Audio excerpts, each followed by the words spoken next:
Actuellement eɗen ɗon dardi e le grand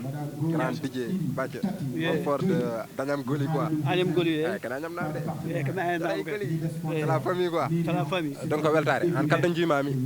mi jogoto belamo quoi gonga parce que yiddima e hip hop pulaar yiddima e pulaar en général quoi kala pulaar noddi aɗan toon hande kadi eɗen ɗo e nder ji hip hop arde wadde soutenir notre frère Iba men mo ganduɗa hoorema bon kala ganduɗomo andirimi ko hip hop kala ganduɗomo andi ko culture pol quoi donc ko weltare fof beltima mais yidde widema holno jiiruɗa ɗum surtout e holko mbawɗa wiide Iba men jiiruɗa ɗum no aɗa andi sandari rabno ɗo Iba men vraiment ko jambar par ce que mawɗo kilifaɗo quoi woppi haadi mum woppi fof mum quoi aɗa culture ne weeli wala welani mais ko wayni kadi vraiment weeɓani min ko mbaɗami conseil ɓoyudi e nouvelle génération o ɓi mbiyata ɓoyudi mais pulago fof quoi il faut ɓe totta Iba men junngo par ce que affaire o foti waɗa ɗo dépassé 500 wona haydara quoi mais mbiɗa foti aɗa jaggude heen woto appui an andi ka membre mais gueɗe garda ka taƴƴo mbiɗa non ko pulago mballa ha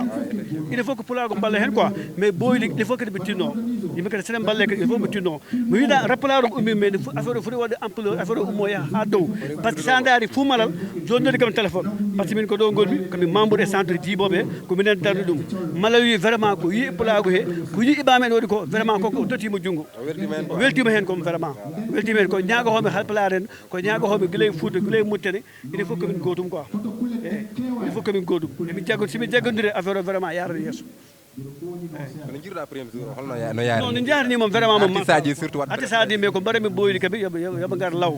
par ce que ko wiya ko centre jiibom tare kadi ko dimanche lundi o yimɓe fof dawat sa waɗama convoqué won 7 heures après ar gadara membre aji ma